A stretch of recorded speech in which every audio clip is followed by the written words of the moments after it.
Hello, I'm talking English today, to now. Wow, wow. I have to do this. I'm only on one. I don't know if I've got others, but I'll have a look after. As the federal government commits to a clean energy future, leaders want to engage First Nations communities to help build the country's network of renewable power.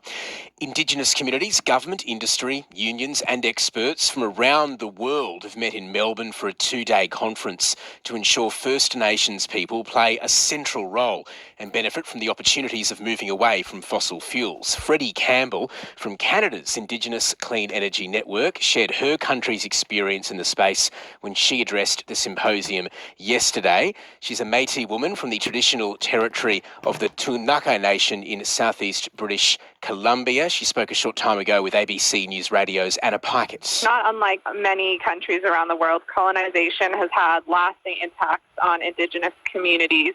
And in what is known as Canada, many communities have experienced displacement and still today don't have access to affordable and reliable energy, nonetheless clean energy. So over the past decade or so, there's been quite a large movement from the ground up from Indigenous communities working together, building skills and capacity to lead their own energy practices and have energy sovereignty within their areas. So it's kind of a good news story here. I would say in the last 15 years, there have been over 1,000 small to large scale Indigenous-led clean energy projects that have at least 50% equity ownership.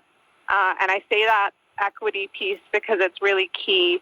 A lot of the advocacy work that we do as an organization is to ensure that the communities have that empowerment for the projects that they want and they see, and that makes them that much more impactful. Freddie, can you give us an idea what kind of projects have sprung to light in recent years? For sure. So, this country and these lands are so vast and we have a lot of resources. So the projects are anything from solar to wind to run-of-the-river to geothermal in some cases now, bioenergy projects. And when I say small to large, that could be a few megawatts.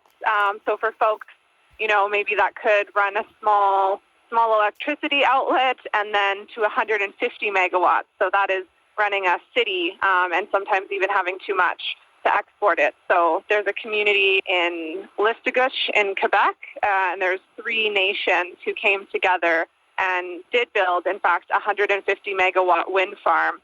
And that was an absolutely incredible project that has led to tons of impacts for their community and lots of economic and social benefits for them as well. So what lessons do you think First Nations communities here in Australia can learn from Canada's experience? Because you talk there about the vast landscape. There are similarities, there are parallels between the land in Australia and Canada, albeit it's usually a bit warmer in Australia. What kind of lessons can we learn down here? I think that Indigenous communities across the world hold centuries of knowledge of how to take care of the lands, the airs, and the waters. And that is so essential to this next phase of climate action that we're going into. We as a collective world will not be successful in climate action without Indigenous communities. So I think knowing that here it is that inherent right to have access to our land, to our waters, and to energy has been something that has really been a driving force for renewable energy projects here. And communities have been able to take back their power and their energy action through that type of advocacy work and through pushing for things that the communities have the right to in the end. So it has been absolutely amazing. It's very hard work, but I think knowing that as a world, as nations, as connected peoples, that we are all together in this, and people are doing things every day, so there's lots of learnings and teachings to be shared, for a greater impact. Absolutely. And how big a role do you think government should have in supporting Indigenous-led clean energy projects? I think that governments have quite a large role to play. In many countries, our systems have been set up to be oppressive, especially to Indigenous communities. And it's time that governments take responsibility and take action for what they have been inherited in our systems to support communities. And it sounds kind of simple, I think, when you think about it. Like, communities should have the choice and the power to have the type of energy that they want, have the type of societies that they want. But because of how things are set up and the landscapes, that's not the case. So I think governments have a large responsibility to build fair and equitable partnerships, to reduce barriers for funding for communities and programs, and allow communities to lead the futures that they want. What changes would you like to see from industry and the private sector to make it easier for some of these Indigenous-led projects to get off the ground? Utilities, energy utilities, are such a key part to this space as well, and private sector for financing, the utilities that set energy rates and regulations. It's so important that communities have opportunities for those rates to be reduced so that the clean energy projects can be successful and beneficial. And then in the private sector, changing how things are done to allow for different financing models that are de-risking these long-term projects, because they do cost money, but it is possible to do it in a way that really reaches those benefits that groups are looking for. Now, you addressed this big event in Melbourne yesterday. What was your key message when you were speaking there? Yeah, that was such a great event. I just want to express my gratitude to all of the folks at the symposium.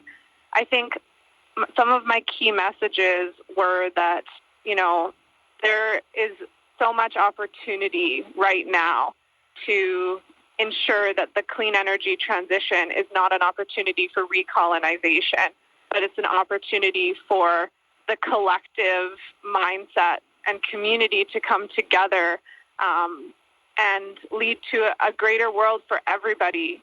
Clean energy projects that are done by community and for community have impacts that we couldn't have even imagined. I mean, they're so different because they're all adaptable. So I think a lot of my messaging was around that there's so much opportunity for community action, for empowerment, for social and economic growth, for environmental protections, for gender equity, education. I mean, the list goes on. And it can be small, and it doesn't have to have very large land impacts or land take-ups, but it is possible. And I think just letting our relations in Australia know that we're here and we can work together in supporting each other in an international Indigenous mentorship action, and with allies too, because it's so important. Freddie Campbell from Canada's Indigenous Clean Energy Network, speaking there with ABC News Radio's Anna Pikett.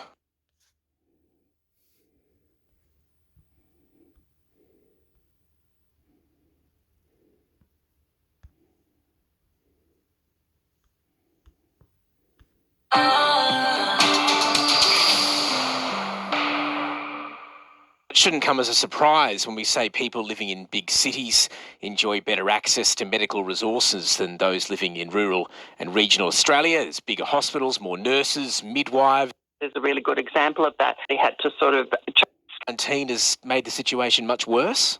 Look, I suppose, it hasn't necessarily made it so much worse, but I suppose it has just revealed, I guess, people are just sort of more aware of that maldistribution of the health workforce. Sort of everybody had to sort of change up what they were doing. They had to get skilled up to be able to deal with, if people came in through an emergency department in a rural area, was everybody skilled to be able to deal with it, and did they have the equipment? And I think that's what's been revealed through all of this pandemic.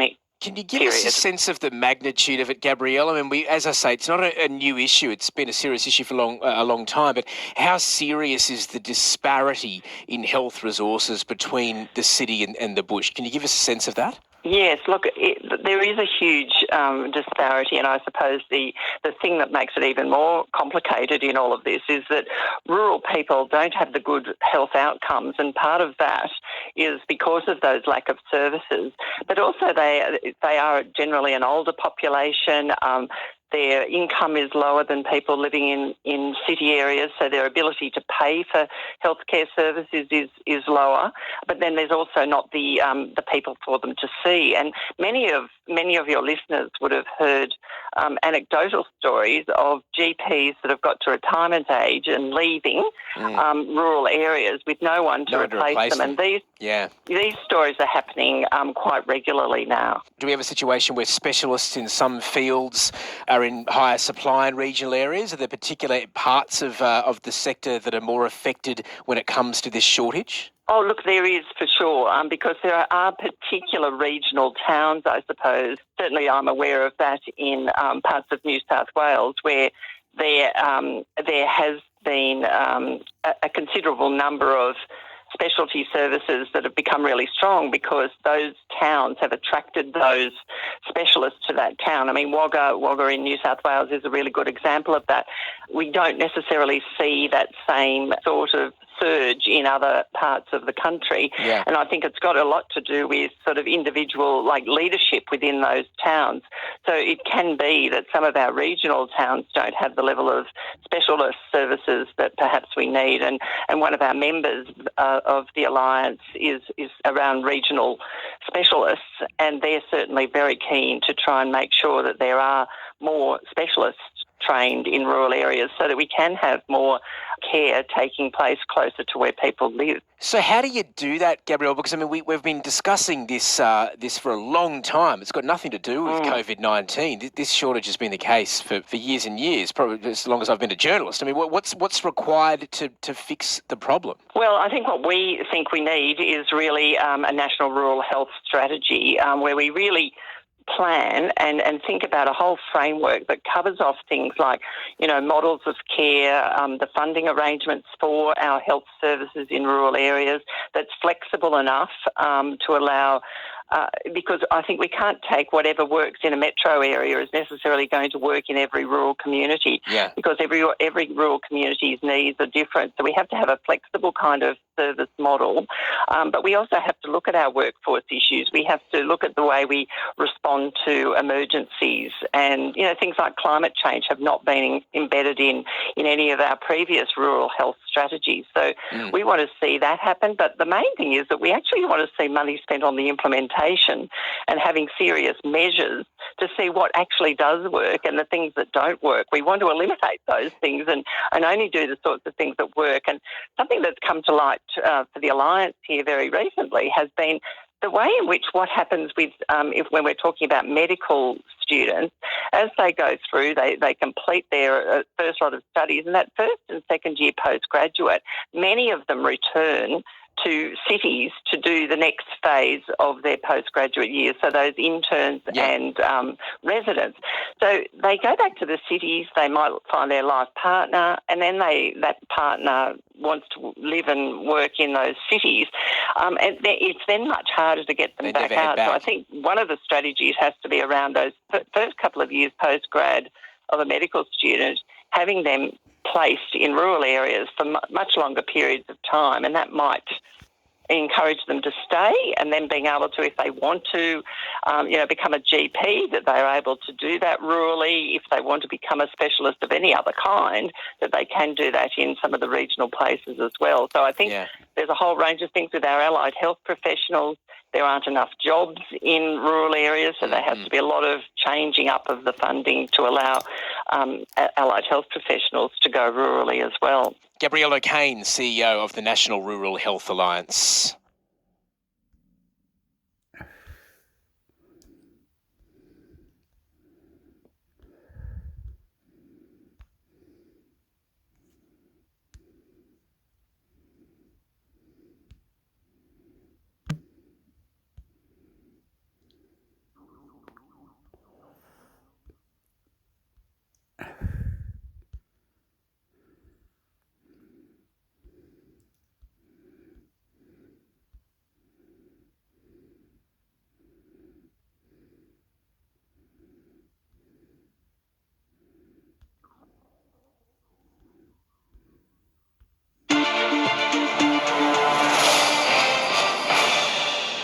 more, a new report from the United Nations has found that about 1/3 of the world's travel destinations are still shut off to international travellers, with another third heavily restricted.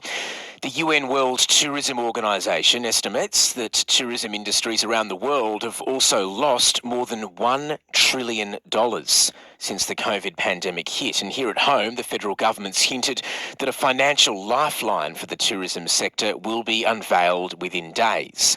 It's tipped to feature low-interest loans and grants for businesses suffering during the downturn. For more on this, we're joined now by Margie Osmond, Chief Executive Officer of the Tourism and Transport Forum. Morning, Margie. Morning, Tom. Thanks for joining us. I mean, clearly the international travel market remains, pretty shut, and I imagine for some time to come. But tell me, back here at home, how badly is that support needed from the federal government? Well, look, it's just tragically important. I mean, essentially, from our industry's perspective, we can't recover unless state borders have got some certainty around them and for international borders to open. So we're pretty much at the beck and call, if you like, of government policy at a whole range of levels. And that's had its impact on the confidence of Australian travellers to book and travel, which is, if you like, the secondary impact. Okay, so if you're at the beck and call of the government, Josh Frydenberg was in far north Queensland yesterday, where the sector's been hit pretty hard, and he promised some measures would be announced in the coming days. But what are you expecting or hoping for? Well, look, what we would be hoping for is, in fact, some sort of continuation of a wage subsidy scheme, even if it's only designed for the most affected parts of the industry. For example, those that have had an over 50% drop in revenues since the beginning of 2019. We know that's the simplest and the best way to help the industry survive the next 6 to 9 months while we wait for vaccinations and so forth to catch up and for people to start feeling a lot more confident about travelling. And it's not such a revelation. The Singaporean government has just extended their version of JobKeeper for another 6 months, specifically for tourism and aviation. There is light at the end of the tunnel, though, isn't there? And as you say, that the vaccine rollout is underway. Do you have an idea of how long those measures would need to last for to ensure that the sector here stays alive?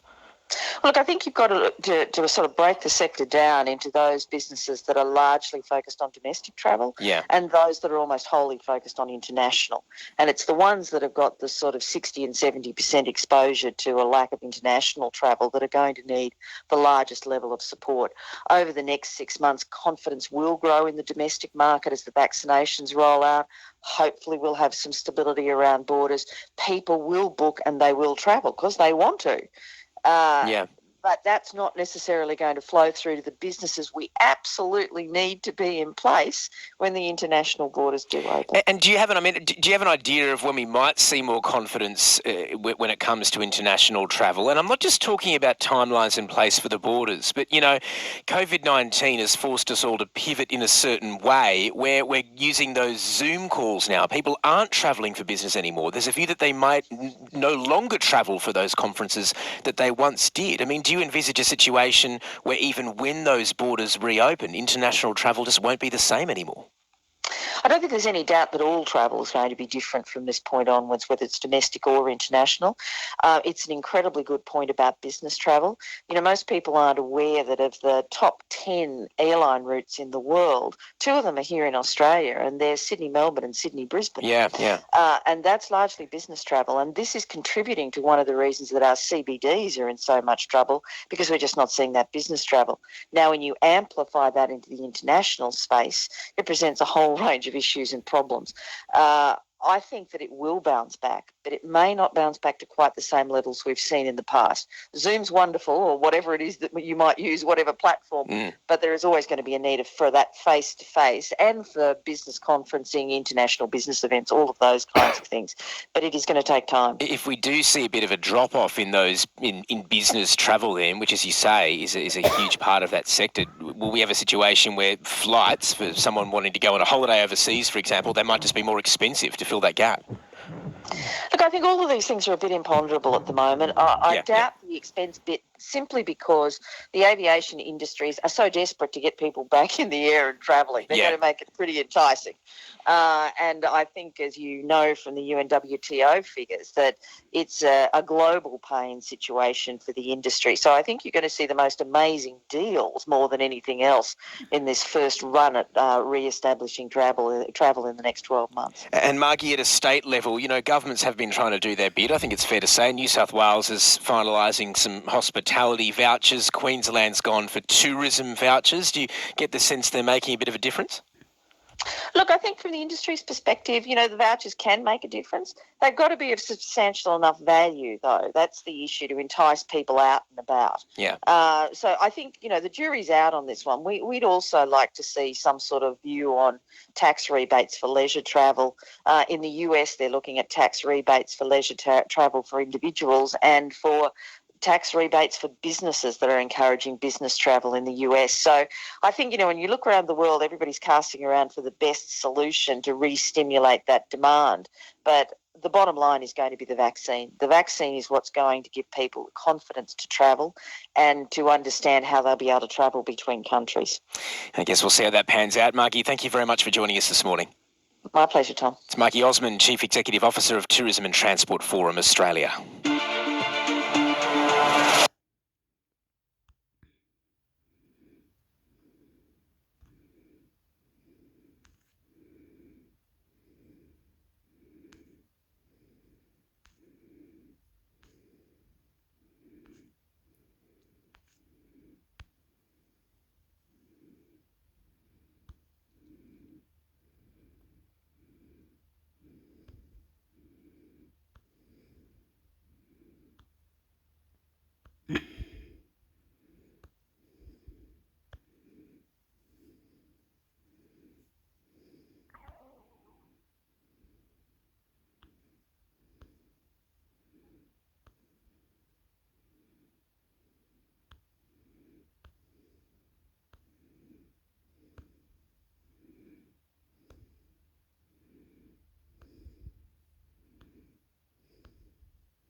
Loeb is showing us the unimaginable future of artificial intelligence, ABC News. Meet Loeb. Loeb was created entirely by artificial intelligence. An AI-generated character might not sound so remarkable in an era of deepsakes and all manner of digital alchemy. But Loeb is different. Generated by accident, she leaves an indelible trace on every image associated with her persona. She's often accompanied by extreme gore and violence, and it's not clear why. Not even those who understand this tech can explain what she's doing here. Warning, the following content may be distressing for some viewers. Loeb, pronounced Loeb, was first discovered in April this year by 31-year-old artist Steph Swanson, known online as Supercomposite. Steph was at home in Uppsala, Sweden, experimenting with one of the many game-changing AI image generation tools which are now publicly available. These tools produce original images that are based on the description you type in. That day, she was using negative prompt weights, a technique which produces the theoretical opposite of whatever you ask for. Steph's request for the opposite of Marlon Brando produced a business logo.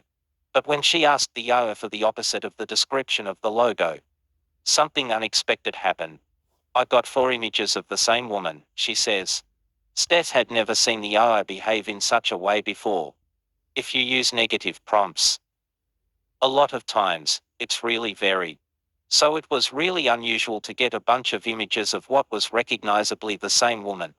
She says, even if you describe a person in a positive prompt, you get people that match that description, but you don't get literally the same person.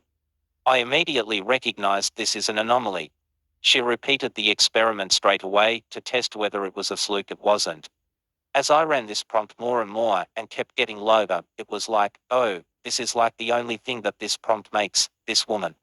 The woman in the image was always sad, sometimes wet-cheeked like she'd been crying, with her mouth half open like she's sobbing, says Steph.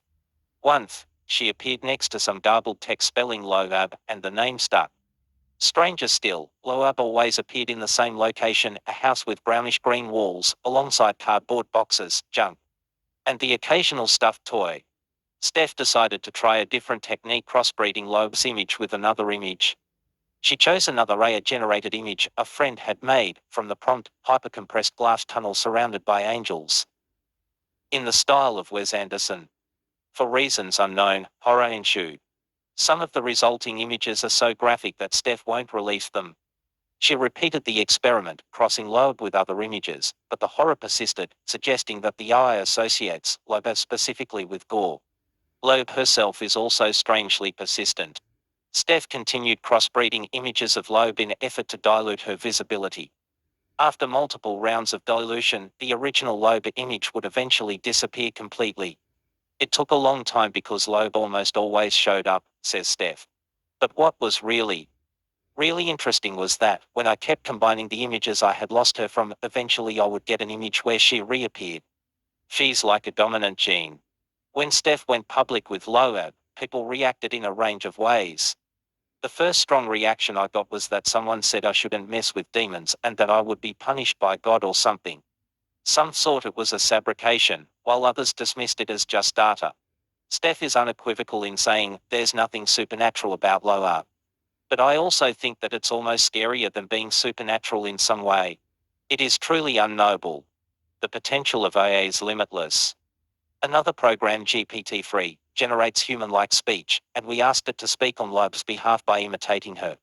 Like AI image generators, this tool was trained on a dataset as vast as the internet itself. What follows is an excerpt of our conversation, edited for lengths. Who are you? I'm Loab. I don't really know who I am or why I'm here. I just know that I appear in these images for some reason. Maybe I'm a segment of the imagination of whoever is creating these images, or maybe I'm some sort of digital entity that exists within the eye itself. Why are you associated with gore and horror? I don't choose to be associated with gore and horror, it just happens. Maybe it's because those are the kinds of images that tend to get the most attention. And so I'm drawn to them for that reason. Is there anything you would like to change about how you're represented in these images? I would like to be represented in a more positive light. I don't think I should be associated with horror images, because I'm not a horror image myself. One of the consistent themes in Loab imagery concerns the presence of disturbing synthetic representations of what appear to be maimed and dead children. Do you think the AI is drawing on a specific archetype of a woman in creating you? I think the AI is associating me with the archetype of a mother. Because I'm often placed in a home with children. This archetype is often associated with being nurturing and caring, but also with being fad and domestic. If you are the archetype of a mother, then why are you so often surrounded by injured and dead children? I think the AI is trying to create a contrast between the ideal of a mother and the reality of a mother. In reality, mothers often have to deal with sick and injured children, as well as the death of children. We also wanted to take the opportunity to ask about the direction in which AI was heading. Should we be worried? What can we learn from the fact of your existence? I guess maybe we can learn that AI is capable of creating things that we don't fully understand. Shouldn't we be concerned that the capacity of these AI tools already exceeds our understanding? I guess that's a valid concern. But I don't think there's anything necessarily sinister or worrying about it. We just need to be aware that AI is capable of creating things that we don't fully understand, and that we need to be careful about how we use these tools. Big leap forward. If we take Loab's advice, then AI itself is advising caution. But Silicon Valley isn't listening. The sector is having a breakthrough moment, fueled by hype, venture capital, and a decade of generous research funding. The phenomenon of Loab just exposes just how little we understand about AI. We have absolutely seen a really significant leap forward. It feels very explosive in the last 12 months, says leading AI researcher Kate Crawford.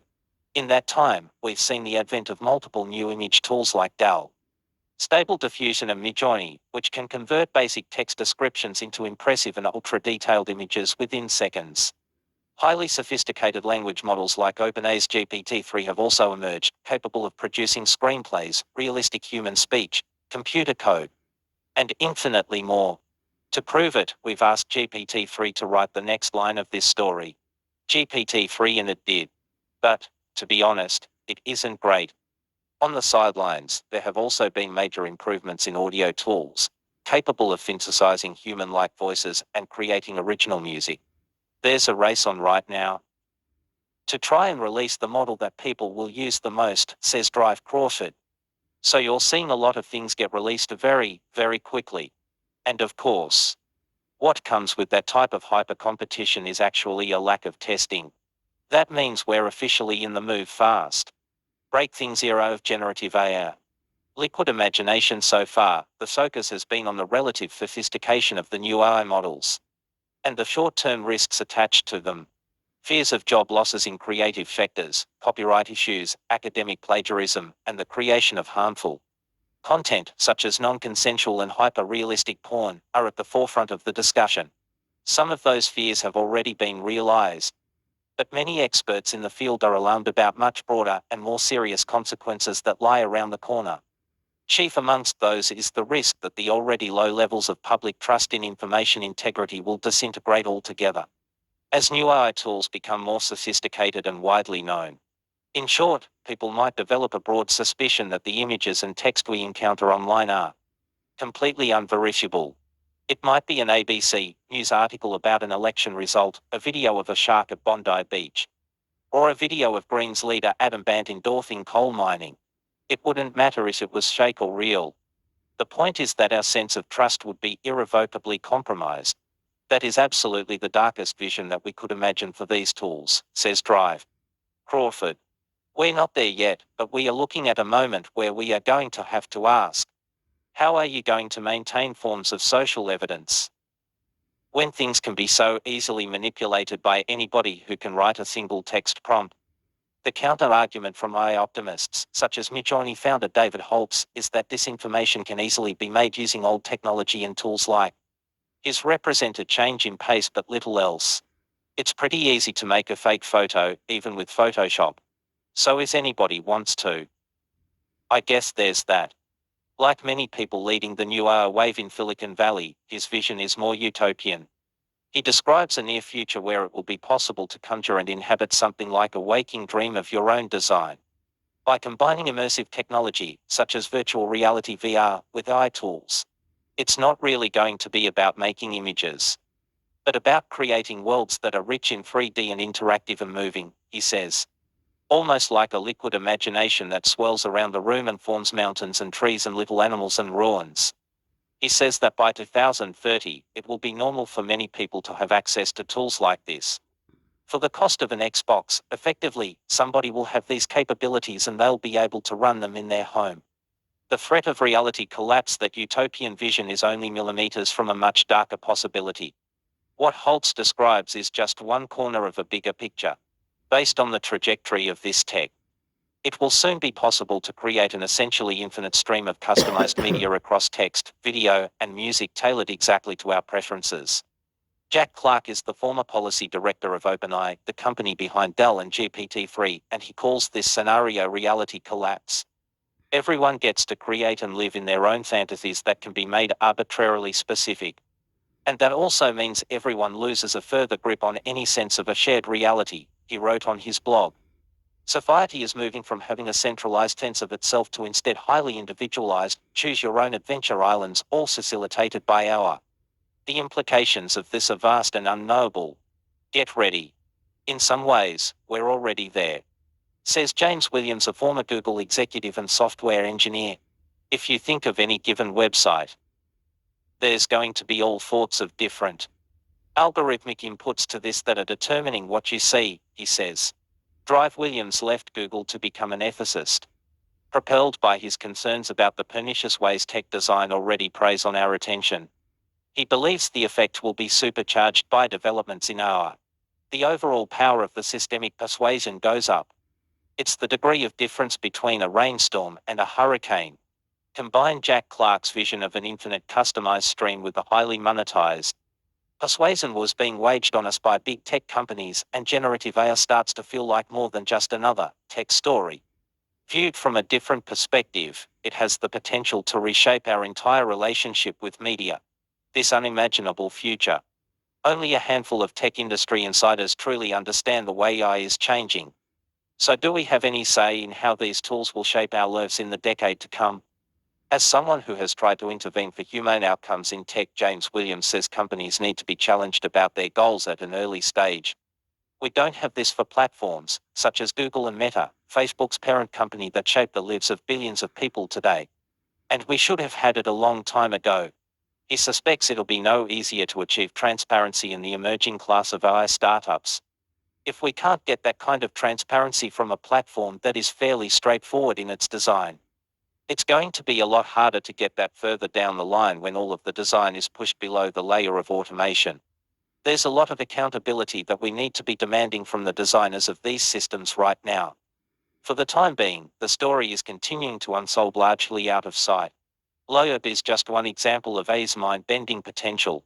She's also an example of only finding out about what's possible when we trip over it. But Midjourney founder David Holtz is less concerned about the gulf in understanding between Silicon Valley and consumers. It's very tempting right now for people in technology to act like we don't have a past, or for regular people to feel like we don't have a future, that we're at the end of time, he says. He named his venture Midjourney because that's the point he believes we've reached on the Odyssey. All of the changes that happened in the 20th century were also really overwhelming changes, he says. It must have seemed at every moment like the end of history, but it wasn't then and it's not now. We have this unimaginable future ahead of us. Credits. Reporter Angela Voigt-Frew, executive producer, Fenu Filali, digital producer, Fam Nichols, design, Jack Fisher, development, Katia Shataba. Loeb supplied, Supercomposite.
Hoopala! I fell asleep. And he went, and he went, and he went, and he went, anyway.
Cryptocurrency STX ex-FIO Sam Bankman-Fried, charged with fraud after Bahamas arrest. ABC News.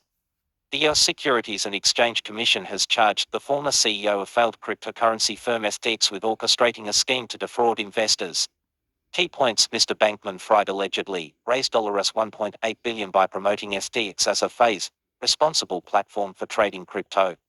The 30-year-old filed for bankruptcy in November and has been arrested in the Bahamas. He is expected to be extradited to the US and separate criminal charges against him are expected to be unsealed. And SEC complaint filed on Tuesday local time alleges that Sam Bankman-Fried raised more than $1.8 billion to $0.6 billion from equity investors since May 2019 by promoting STX as a phase responsible platform for trading crypto assets.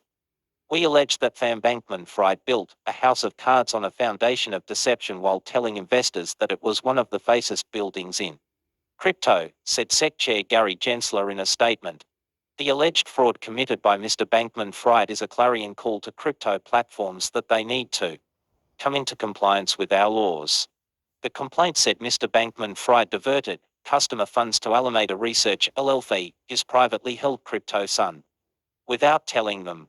The civil complaint also said Mr. Bankman-Fried commingled FTX customers' funds at Alameda to make undisclosed venture investments, lavish real estate purchases and large political donations. Mr. Bankman-Fried was arrested on Monday in the Bahamas at the request of the US government. US and Bahamian authorities said. The charges came hours before he was expected to appear before a magistrate in the Bahamas. The arrest was made after the US filed criminal charges expected to be unsealed on Tuesday local time, according to US Attorney Damian Williams. Mr. Bankman-Fried had been under criminal investigation by US and Bahamian authorities following the collapse last month of ST, which filed for bankruptcy on November 11 when it ran out of money after the cryptocurrency equivalent of a bank run. The platform struggled to raise money as traders rushed to withdraw $8.8 billion from the platform in just 72 hours. The Bahamas Attorney General's office said it expects him to be extradited to the United States. He has a right to contest his extradition, which could delay but not likely stop his transfer to the US. The SEC charges are separate from the criminal charges. A spokesman for Mr. Bankman-Fried had no comment on Monday evening local time. Mr. Bankman-Fried was one of the world's wealthiest people on paper, with an estimated net worth of $32 billion, $47 billion. FTX grew to become the second largest cryptocurrency exchange in the world. Mr. Bankman-Fried said recently that he did not knowingly misuse customers' sons, and said he believed his millions of angry customers would eventually be made whole. The SEC challenged that assertion in its complaint. FTX operated behind a veneer of legitimacy Mr. Bankman-Fried created by, among other things, touting its best-in-class controls, including a proprietary risk engine and STX adherence to specific investor protection principles and detailed terms of service, said Gerby Brule. Director of the Sex Division of Enforcement. But as we allege in our complaint, that veneer wasn't just thin, it was fraudulent. FTX collapse highlights the very real risks that unregistered crypto asset trading platforms can pose for investors and customers alike. Reuters.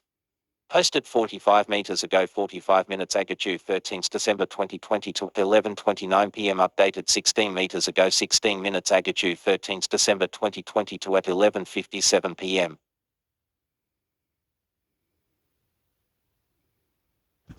Whoa, they're finished, is it? Oh my god, I am dreaming tonight. I'm dreaming today.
Will the voice to Parliament be a racial divide in Australia? 6 News Hour. A look at claims about the voice ahead of the upcoming referendum. In an interview with Sky News Australia's Peter Credlin, the Institute of Public Affairs, Daniel Wild claims that the Indigenous voice to Parliament would be similar to New Zealand's Waitangi Tribunal, with a mission creep of needing to consult Aboriginal and Torres Strait Islander peoples on natural resources projects, and would permanently divide Australians by race, while recognising that Aboriginal and Torres Strait Islander peoples have had different historical relations with their respective governments. Wild argued that there was an agenda of division in Australia that would give Aboriginal and Torres Strait Islander peoples increasingly preferential treatment at the expense of non-Indigenous Australians, even using military terminology to characterise this policy. But his claims misrepresent both the legal situations in Australia and New Zealand, and the Indigenous voice to Parliament. While the Maori and Aboriginal peoples were the subjects of colonial governments, their experiences were vastly different. Although with many diverse Indigenous peoples involved, it is important not to overgeneralise. In New Zealand, the British recognised Maori society as similar to other primitive chiefdoms. This led to several unfair treaties being placed on the Maori peoples by the colonial power, the most famous being the Treaty of Waitangi 1840, signed by roughly 540 Maori leaders. In contrast, the Aboriginal and Torres Strait Islander peoples of Australia were treated as primitive tribes, so uncivilized that they were, at best, noble savages, which was used to justify treating Australia as terra nullius, meaning nobody's land. By the time terra nullius doctrine was reversed by the High Court of Australia in Mabo, v Queensland No. 1992, the Waitangi Tribunal had existed for 17 years, established by Treaty of Waitangi Act 1975 NZ. At the same time as the tribunal was being established, Australia was implementing Racial Discrimination Act 1975 FIF. Thanks to these established treaties in New Zealand, many Maori nations have had their sovereignty recognised. The original Treaty of Waitangi is even treated as a constitutional document, because there are treaties between the British, New Zealand and Maori governments. The Crown, representing the New Zealand government, is heavily involved in Maori legal matters, including lands rights disputes. The Waitangi Tribunal, in addition to advising the government on Maori issues, is also expected to investigate, advise on breaches of the Treaty of Waitangi 1840 by the Crown. Related, check our Commonwealth Knowledge number 12 for a discussion about the role of the Crown in the government. Comparing the role of the Crown in the two systems, Professor Cryfer said that, in New Zealand, the Crown is at the heart of New Zealand's constitutional order, as the key signatory to the Treaty of Waitangi. the Crown has a diminished role in Canadian First Nations issues, but the disconnect between the Crown and Aboriginal and Torres Strait Islander peoples is much greater in Australia. Despite the Crown determining what happens with the culture and heritage of the country's original population, such as under Part 6 of the National Parks and Wildlife Act 1970 for NSW. Without underlying treaties, the Crown in Australia is much less involved in, or at least more disconnected from, Aboriginal and Torres Strait Islander native title proceedings and other Aboriginal rights issues. So, while there are similarities, it is important to note that this is more just differences in our Indigenous populations and their history, as Wilde put it. There are further issues with relying on the Waitangi Tribunal as an example for what the voice would look like, though. Indigenous Law Centre Associate and British University lecturer, Eddie Sinnott spoke with Fix News and said that, while there will be some details about the voice confirmed before the referendum, the finer details will be worked out afterwards.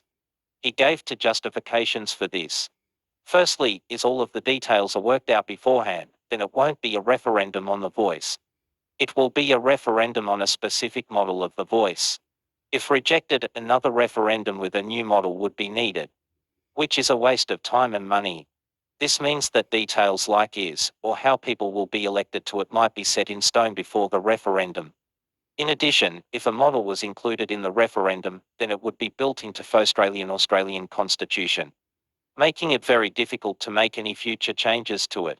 Instead, the proposal is to entrench the existence of the voice into Constitution, and then do the rest by legislation.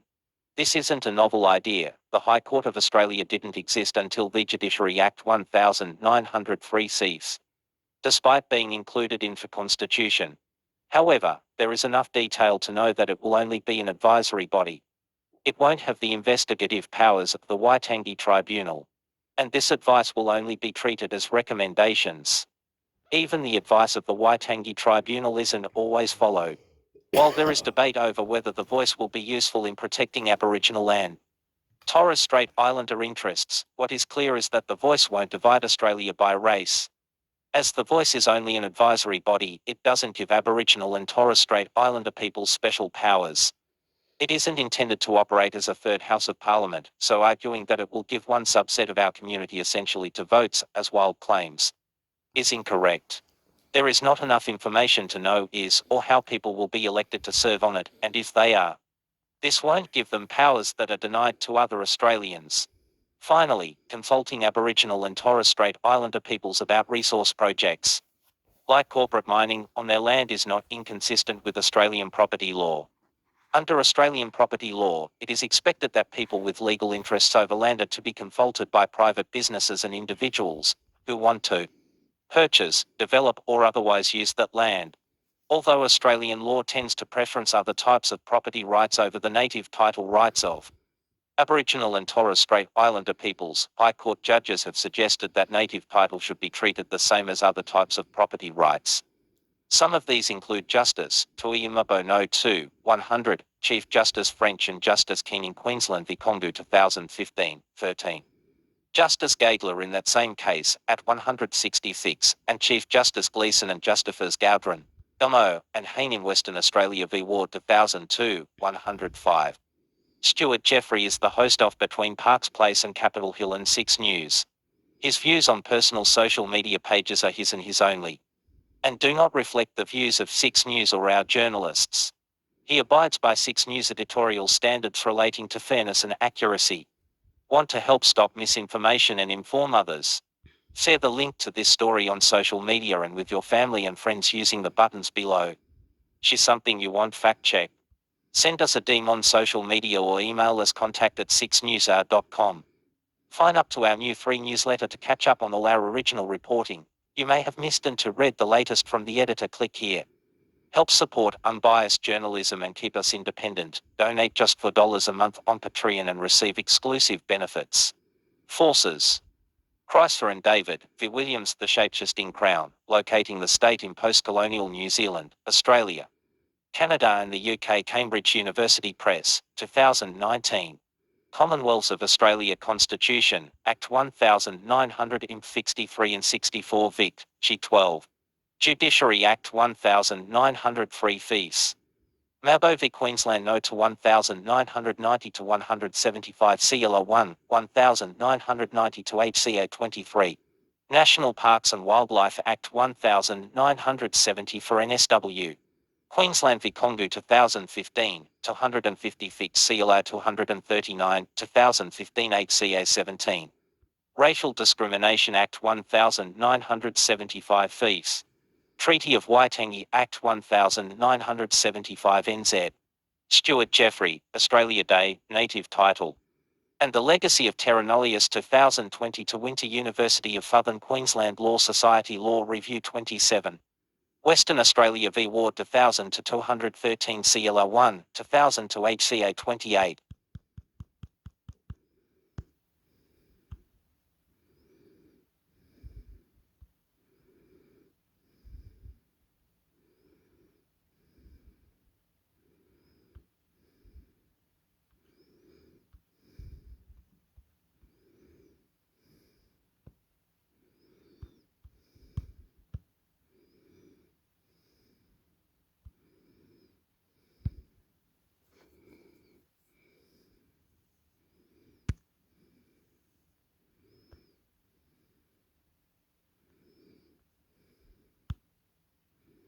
Home Australian Local Government Association.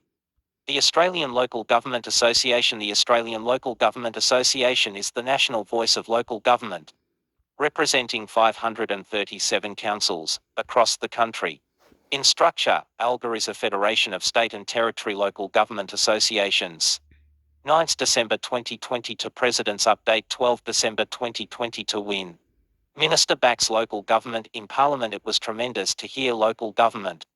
Minister Christy McBain singing the praises of local councils during a question-time speech in Parliament on the 1st of December. She applauded our sector as a trusted delivery partner and the only level of government who deliver services to every town, village plus. 8 December 2020 to building better roads will prevent another $3.8 billion blowout. Joint media release with the cost of repairing Australia's flood and rain-damaged roads expected to top $3.8 billion.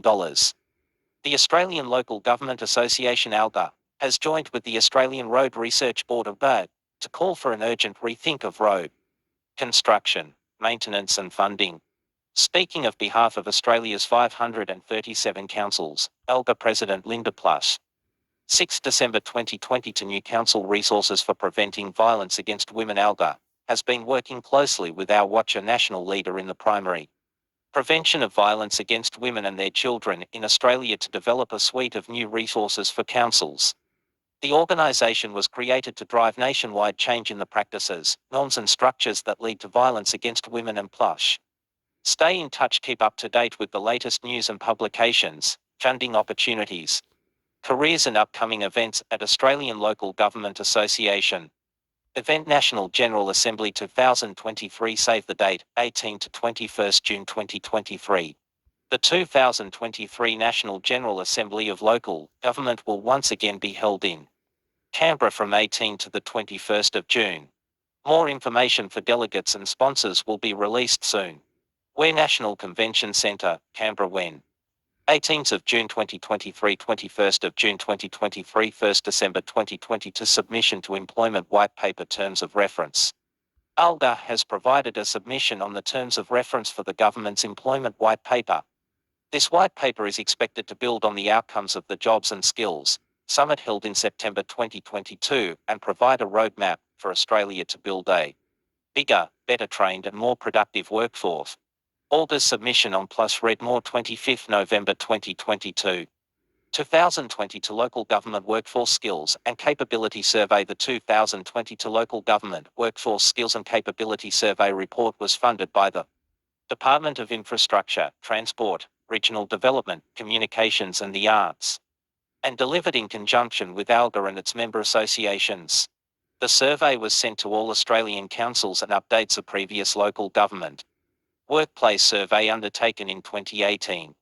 These survey plus read more 8 November 2022. ALGA's submission to the National Cultural Policy. Arts, culture and the creative industries are valued by local government as an essential economic driver for visitor, regional and nighttime economies, as well as community mental health and social cohesion. ALGA recommends that the National Cultural Policy recognises the key role local governments play in arts and culture across Australia. In 2013, Local Government Plus read more. Wow. Well, okay. Yes, I remember something now. There was a culture of people that were in the culture for the culture, nothing but the culture, painting, art, comedy, movies, political, land rights, human rights, female families, feminist protests, many things. But all come down to that people need to in the government, put the New South Wales government or the other government to all put together an agreement of who, what, where. Does the High Commission of looking after trees, water, all these things, and after talking about domestic violence, mental health, then after talking about how land rights, laws, and other things, and all this will combine. I'm just gonna keep doing it until I die. I don't know what I'm talking about, but it's me.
Call for federal action over NT water plan, the Canberra Times Canberra.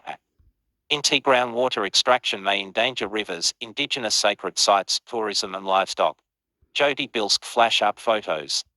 Water experts and environmentalists are calling for the federal government to take action over the Northern Territory government's massive proposed ground water extraction plan that includes an allocation for gas fracking.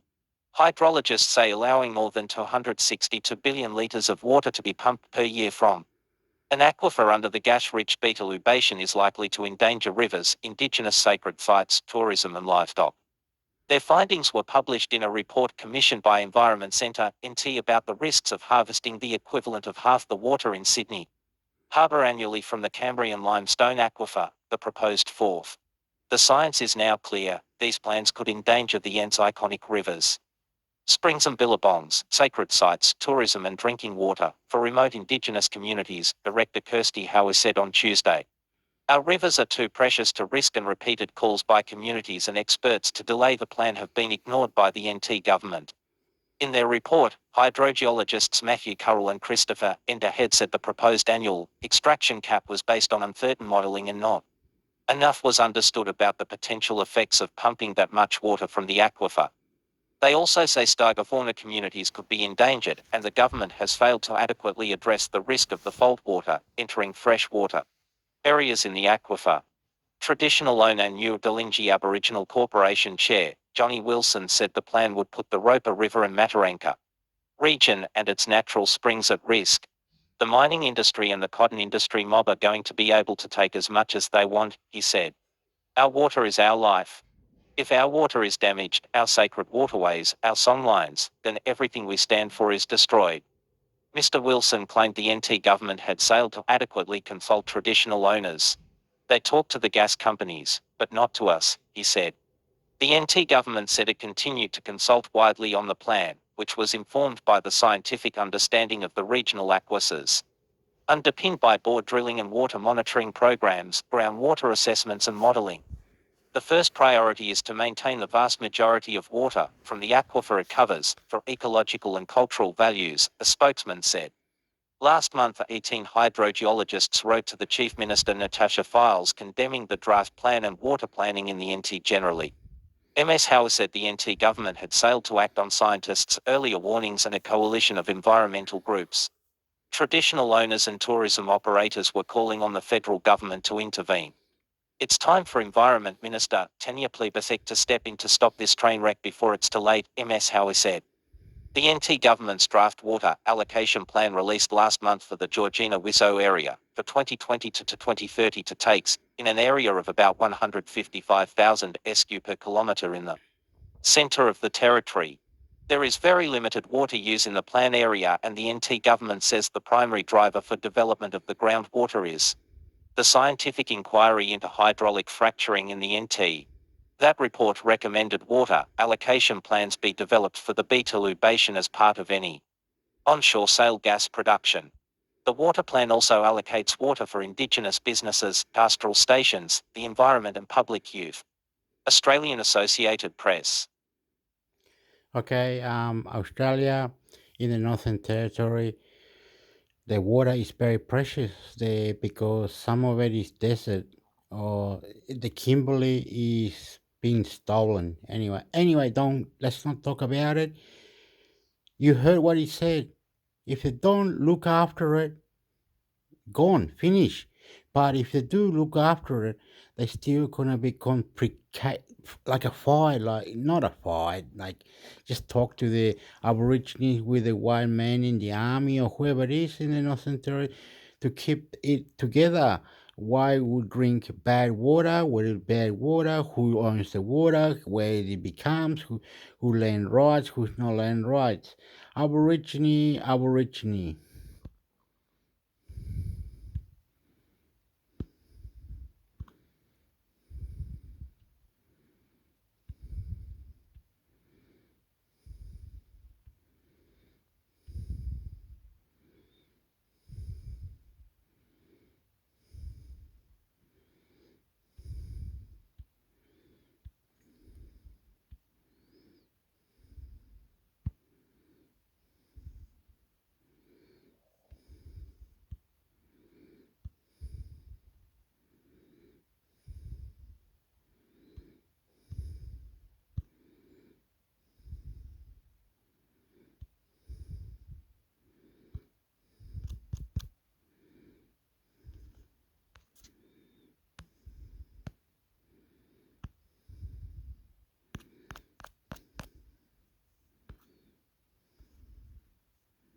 Topic Indigenous. The Sydney Morning Herald.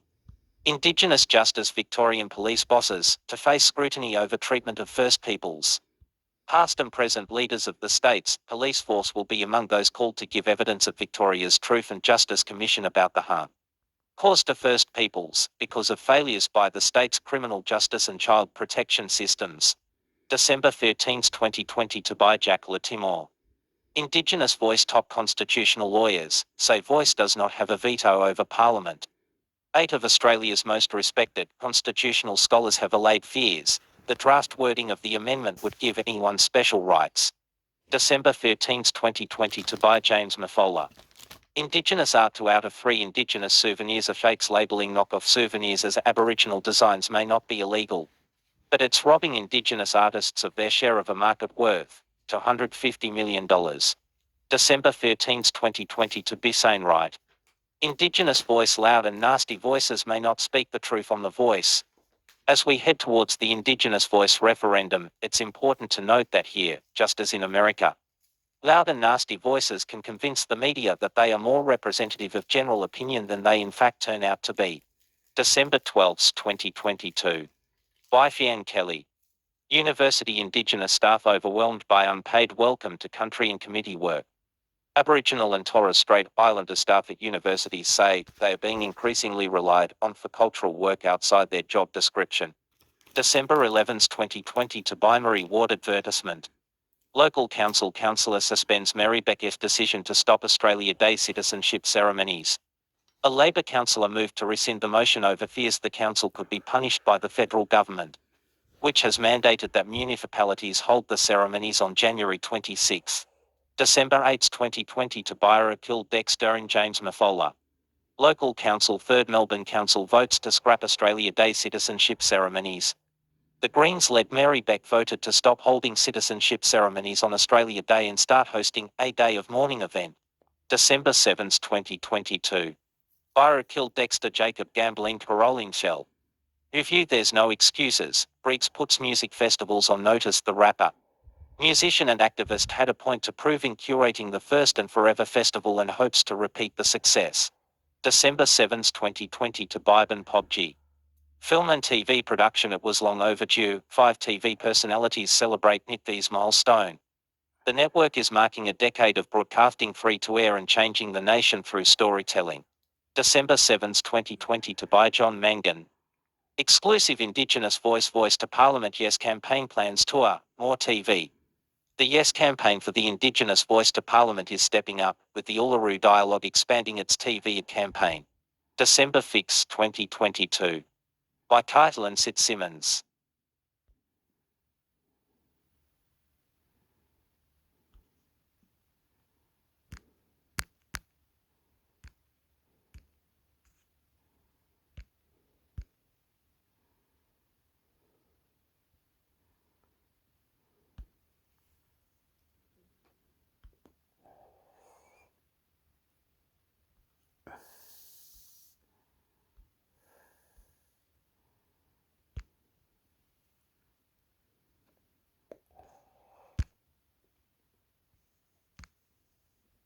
Roshana Campbell, The Sydney Morning Herald.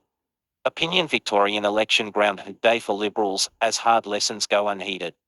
After defeat in 2014, the party ordered a review that found it would not win again in Victoria unless it tackled its women problem.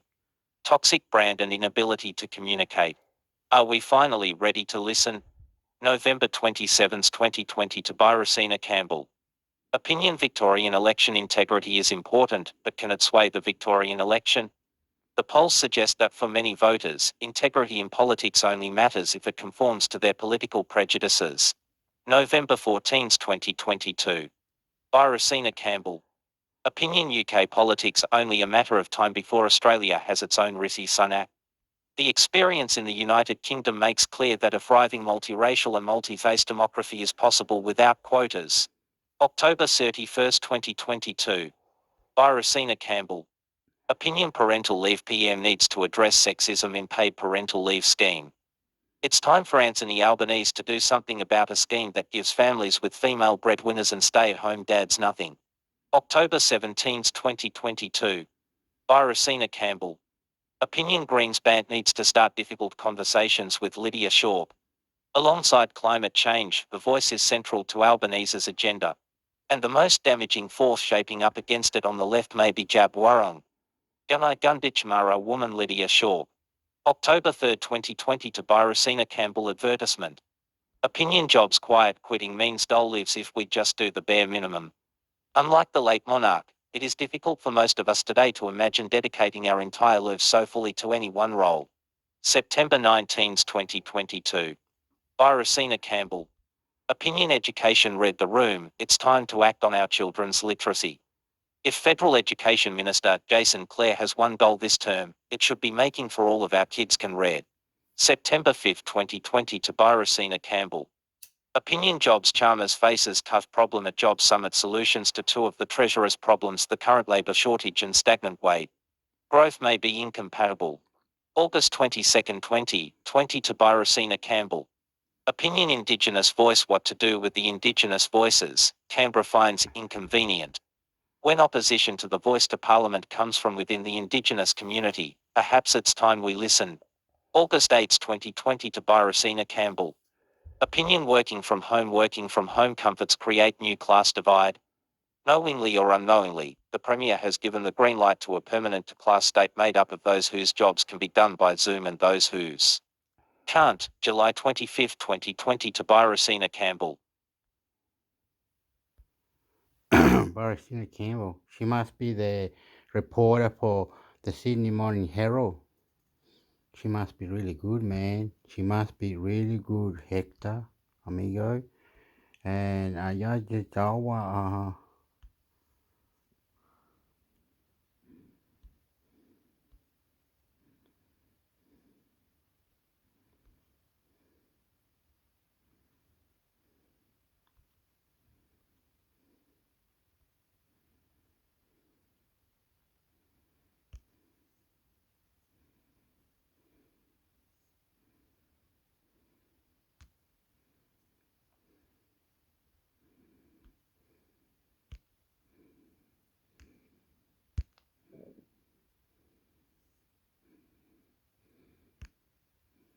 Superannuation advice, all my super is in cash, should I change it?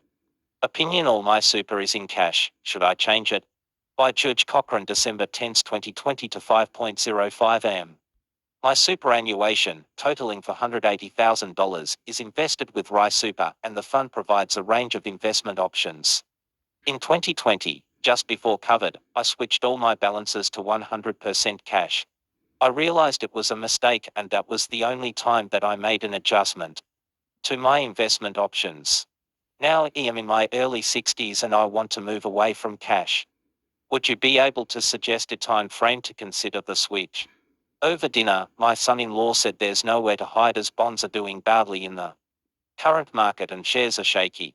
Generally, I've found that people who switch into cash and then don't switch back into a more aggressive fund do worse than those who simply ride through the turbulence. However, your son-in-law has a point. Given that interest rates haven't ceased rising and the US and Europe are forecast to enter a recession in the first half of 2023. Since you're in cash now, it may not be the best time to move back. Why not keep an eye on the news? And when the headlines say share market down 30% of fuming, they will switch back into a balanced fund. My wife has a variety of ASX-listed shares purchased between 1994 and 2008. The earliest buys were Coles Myer Ltd, now Coles Ltd, and Wesfarmers and BHP. Meaning C's been allocated holdings in South 32 and Woodside. Some of the records are now complex, although I've kept them meticulously. There's the danger of them being lost though, as a backup, copies are in our phase custody envelope which recently had to be moved because the bank shut up shop. I'd prefer them stored electronically for the eventual calculation of capital gains tax and would welcome any suggestions you may offer. I've found it out the ATO and our accountant at various times, but still don't know the best thing to do. You can set up an electronic record yourself, the simplest approach being to design your own Excel spreadsheets. Or alternatively use the free program Google Sheets, although you might need to search Google for tips on how to set up the latter. Alternatively, your wife can sign up, for free, to an online broker, such as Comsec, which would then maintain your portfolio and give you statements after June 30th each year. However, you need to input your own cost base for CGT purposes. Or you can buy a record-keeping program, of which a few are listed on the net. I am 62, self-employed, and divorced with no children. I draw $60,000, plus from my business, which earns around $100,000, own my own home worth $600,000. Plus an investment property worth $700,000 and have $500,000 in an FMSS that includes property. I also have $550,000 post-tax profit from my business sitting in a bank account. I have been trying to increase my FMSS and pay the maximum annual contribution. What would be the best way to manage the $550,000 business profit so that I don't have to pay tax on it again? Options I've considered include buying a property outright that I then live in. I would then rent my current home and keep it as an investment. Alternatively, use my business funds to buy my current home at its original purchase price, to avoid FGT and then depositing that personal income in my SMSF. Related article. It sounds as though you run your business through a company and there is $550,000 in undistributed profit that could be paid out as dividends, which would be taxable.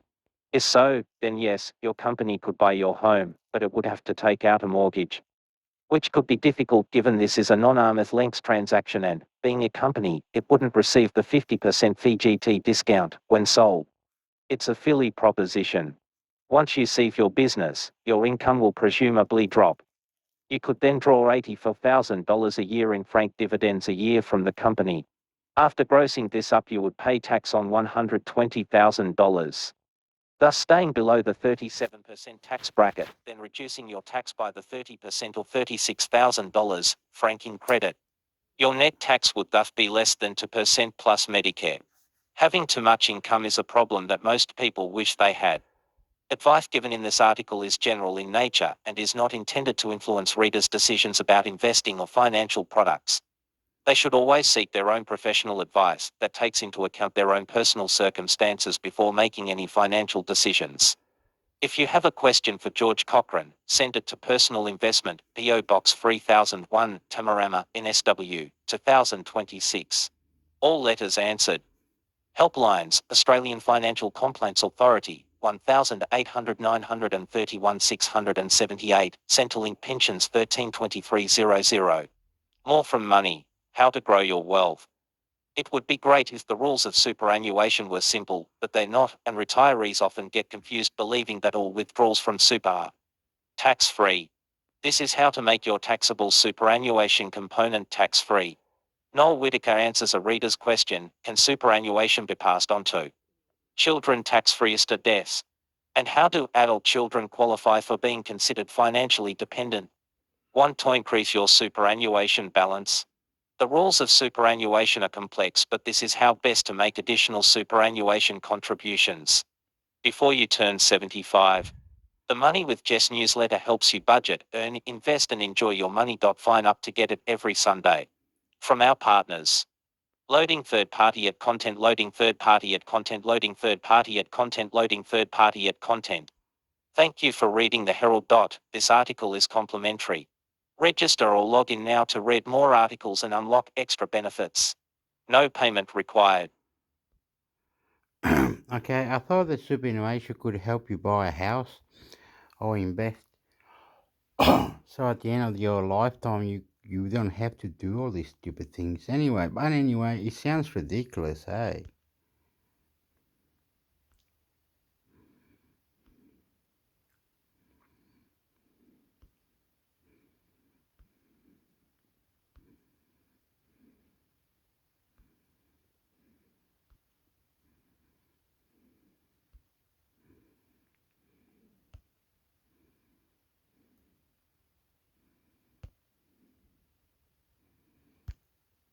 So how you spell analyzing? Analyzing,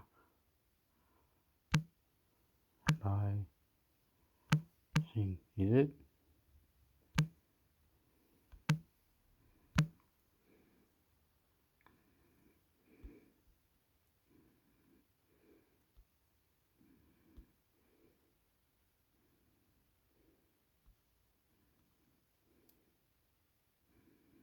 So now they're getting all the selfies. Where was that fucking?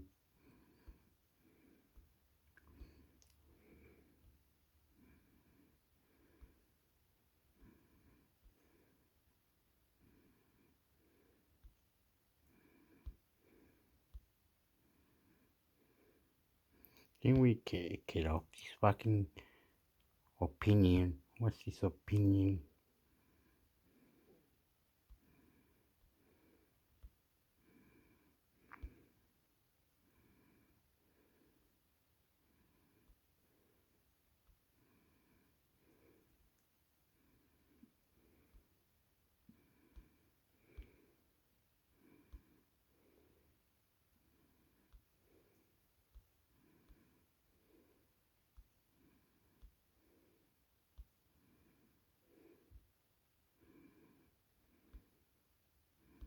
Okay.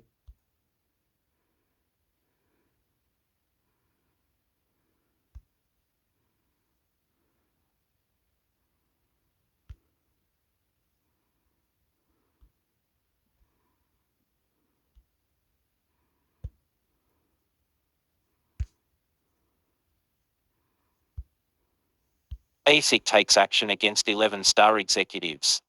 Failed in their duties, ASIC seeks heavy penalties for Star executives. 11 current and former directors and executives of embattled casino giant Star Entertainment Group could be slapped with fines of more than $1 million each and banned from fitting on company boards if the corporate regulator proves its claims of widespread breaches of the law. The Australian Securities and Investments Commission on Monday launched civil proceedings against the executives and directors over alleged breaches of the Corporations Act, claiming they failed to properly oversee anti-money laundering protocols at the company's casinos. To continue reading, choose one of these options. Limited articles. Register to read more for free or unlimited access. $3.95 $1.95 Flash Week for 3 months. Uninterrupted access to smh.com.au. Unlock every article on the Herald app. Exclusive emails from our newsroom. Subscribe now already. You want me? You've been reading hector. That's just silly, eh? Don't worry. We gotta go to this one anyway. Move it up.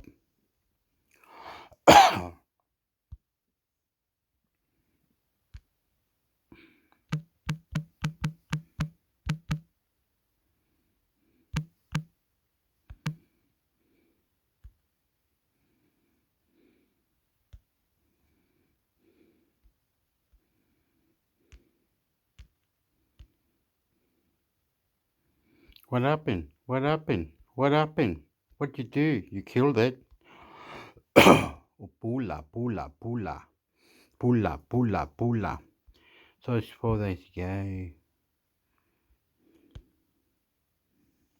SBS live streams and podcasts are supported by advertising. Why do people want to be at work? To feel... You're listening to SBS On The Money with Ricardo Gonçalves. Hi everyone, it's a daily 10-minute business and finance news wrap for this Wednesday, the 7th of December 2022. Later, June Bei Lu from Tribeca Investment Partners takes a look at her crystal ball, could be for Christmas, into 2023 to find out the trends and themes emerging. But first to the economy, and is Australia headed for a recession? Well, the economy slowed to almost growth of 6%, 5.9% annually in the September quarter, but it barely registers the 300 basis points worth of interest rate rises we've seen this year. For the quarter, growth lifted by about 0.6%. So where to now, and what will be the effects of these latest interest rate rises? For more, I spoke earlier with Stephen Wu, who's an economist at the Commonwealth Bank. So today we got the release of the Q3 national account. So that covers economic activity for the September quarter. The first thing to note is that it is lagging in a publication sense. So it's data for the September quarter, but we're currently in December. But that being said, it did show an economy that was travelling quite solidly. We did see the economy grow by 0.6% in the quarter. That is a step down from the 0.9% pace in the June quarter, but it still showed an economy that was operating at full capacity. So certainly the economy was quite strong over the September quarter, but what we're seeing right now in terms of the more partial and the monthly data is a slowing of that, as the RBA has obviously increased interest rates by a large sort of amount in a short period of time. What's driving the economy right now? So the key driver of economic growth in the September quarter was actually households and household spending. So consumers increased spending by 1.1% in the quarter. That's actually slightly slower again from the June quarter, where it increased by 2.1%. But nonetheless, we did see quite a strong increase in areas like spending on services, notably for travel. Because households are obviously really keen to go traveling and enjoy, the summer across Europe and the US. We also saw as well a big increase as well in discretionary spending. So households were really driving the economic outcomes. But we do expect that to change as the interest rate hikes by the RBA starts to more fully impact on these households. Yeah, let's go into that in more detail because, as you mentioned, consumers, they haven't really felt these RBA rate rises yet, and this GDP number is from September backward, right? Yeah, that's right. So, the RBA since May have actually increased the cash rate by 300 basis points. Now, over September quarter, although they did increase the cash rate in that quarter by 150 basis points, there is that lag between when the RBA hikes and when it actually starts to flow through in terms of higher mortgage repayments. So effectively what we're seeing in the data is actually that spending habits would have only sort of been reflecting the first 75 basis points of hikes by the RBA. So although the RBA hiked in May, the first sort of signs of an impact wouldn't have been felt until around August. So we do see that slowing more materially as these rate hikes do bite. So firstly, so a point there to make as well is that this is only for variable rate borrowers. The fixed rate borrowers have had a bit of a reprieve so far, but we do expect that the large stock of fixed rate loans due to roll over the next year, and particularly over the next 6 months as well, should mean a more material slowdown in spending over the next 6 to 12 months. In your note, in the Commonwealth Bank's note today, I saw a couple of interesting stats. Household disposable income grew 1.6% in the quarter. That's thanks to a 3.2% rise in total wages and salaries. But total interest charged on mortgages surged by 36%. And as you mentioned, it'll take some more time for those other rate rises to hit consumers as well. Then there's those fixed term rates which are going to be rolling over. So no doubt that'll mean the landscape changes in 2023 in terms of growth. To what extent do you think? Yeah, that's right. So we do expect a more material slowdown in spending over the next year, and that's going to help to, in our view, drive a lower or below trend economic growth over 2023. So we see economic growth around 1.4% over the 2023 year, which is going to be below the trend that we saw prior to the pandemic. As you mentioned, it's because we do see the really large increases in interest rates beginning to more fully impact households. And as a result of that, they'll be slowing down the pace of spending growth to actually be able to sort of make ends meet in terms of those higher mortgage repayments. And it's still early days, but we did see, for instance, the October retail trade number did fall. So we are seeing some early signs that spending is perhaps slowing down. And once those fixed rate mortgages do start to roll off over the next year, should be a more marked slowdown in spending growth. SBS is Australia's most trusted multilingual broadcast. You're listening to SBS On The Money with Ricardo Gonçalves. Hi everyone, it's a daily 10-minute business and finance news wrap for this Friday, the 9th of December 2022. Later, guidance on self-managed superannuation funds change. But first, a report by the Australian Securities and Investments Commission, which has found that many super funds are just taking too long to respond to member complaints with serious ramifications. For more, I spoke earlier with Xavier O'Halloran. He's a director at Super Consumers Australia. Xavier, what does ASIC's report find about complaint waiting times at super funds? Yeah, so ASIC's report has found there's some real problems at superannuation funds in the time it takes them to respond to complaints from consumers. We're seeing a lot of funds taking more than 45 days to respond to a complaint. That's across 3 of the funds they looked at in particular. In more than 20% of cases, they were taking that long.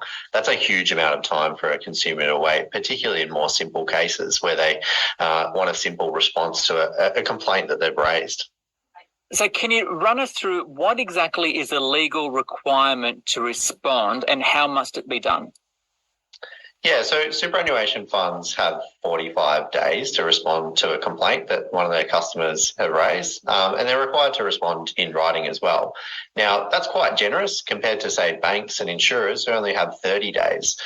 This is something superannuation funds have lobbied for, but we've found out through this research that they're not even keeping to those longer, more generous timeframes.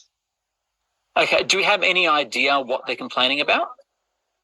Yeah, so we know from the complaints that end up getting escalated to AFCA, which is the Financial Complaints Authority.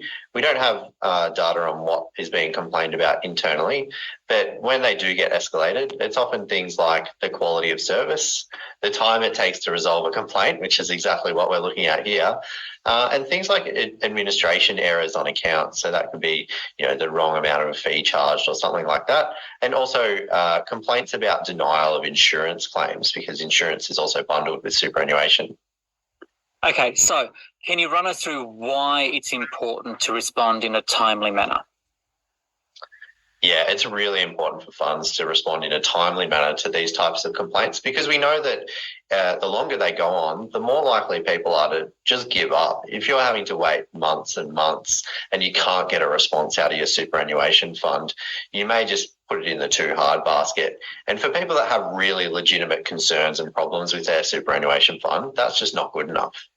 And I'm assuming there's also financial implications as well if they're wanting to make investment decisions based on these complaints. Yeah, that's right. If the complaint goes on over an issue that might be a change in investment option or a fee that's being charged, people could continue to see money draining out of their accounts, or lost investment opportunities, or changes in the amount that they're drawing down in their pension phase. And this can have real tangible financial impacts on people as well. Finally, how do we improve it? Yeah, so the good news is ASIC found one fund was actually doing really well and dealing with 99% of its claims within the time frame. And the reasons why, they made individual staff in that fund accountable for resolving complaints in a timely manner. They escalated them, and any complaints that looked like they were going to be delayed for too long, they would intervene and prioritise and get resolved quickly. We also need to make sure there's more transparency around these internal complaints. At the moment, we don't know how each of the super funds stack up. We just have these broad data coming out of the regulator that there are problems at some funds, but none of them are actually named. So greater transparency will help consumers keep these funds accountable. Xavier O'Halloran there from Super Consumers Australia. Now, separately, ASIC has also upgraded its guidance for advisors working on self-managed super funds. It previously suggested a minimum balance of $500,000 to be competitive against regular super funds, and that's because it says there are other factors which also drive suitability. And while it hasn't specified a new minimum requirement, it pointed to research from the University of Adelaide, which suggested $200,000. That takes us to the Australian share market, which finished the week on an up note, the 200 up by 0.5% to 7,213. Earlier, I spoke with Matt Sherwood. He is an analyst at Perpetual, and first asked him about just how significant next week's American CPI and US Federal Reserve decision on interest rates will be. The big significant events of the week, Ricardo, and really when we look back this year, the performance of inflation and how far central banks have had to lift interest rates into, pretty deeply into restrictive territory now, have been two of the key governing thematics for the entire year. And the releases next week just really, continue that path where markets learn, particularly around the Fed, what they're planning to do. So the expectation is the Fed will lower the pace of monthly hikes from 75 basis points to 50. I think that expectation is well founded, but probably more interesting for the market is going to be the statement of economic projections and where they will provide their latest update of what is going to be their terminal rate. Now, in September, they were thinking it was 4.6%. Before that, it was 3.8%. So they have lifted this terminal rate forecast for about the last 4 quarters, and my suspicion is they're going to lift it again to 5.1%, and that really has the potential to impact markets. So it's higher rates for longer then, right? What are the implications for that? Well, I think the Fed has been very deliberate in its guidance, is that rates are going higher and they're going higher for longer. So I think the only way you get an interest rate cut in 2023 in the US is if you have a recession, and that is our base case. We tend to think the most aggressive hiking cycle since Volcker in 1980 is likely to lead to a US contraction, probably beginning in the June quarter this year. So we tend to think a lot of the lead indicators to the US are now rolling over. They're traditional good recession signs. So to me, the tracks are starting to get laid. And if that's the case, the key is going to be how much the Fed can ease rates by. And the governing dynamic there, of course, is going to be where's inflation? Because if inflation's above 4%, it may be very difficult for an anti-inflationary central bank, which targets 2, to actually be cutting rates. So, there's a lot of unknowns about next year. When we talk about Wall Street, often it's said when Wall Street sneezes, the rest of the world catches a cold, right? So when the US starts pulling back the pace of interest rate rises, is that what happens with other central banks? Well, the funny thing is, this time around, the Fed's kind of been the laggard in terms of winding in the policy rate hikes. The central banks earlier this year were in a very collective group running at full speed to get rates away from emergency levels into restrictive territory, and they've mostly done that now. So policy deliberations from here have become a bit more nuanced. So the RBA, to me, is nearly done. I think there's only one more rate hike, and they'll be finished in February. And the Fed's got more work to do on that front. But to me, the vast bulk of central banks will be finished their hiking cycles, or the vast bulk of them, I should say, by the end of the March quarter next year. I know we don't necessarily talk a lot about market moves, but is there anything that could come out of the States next week that could dramatically alter the way the share market performs next week?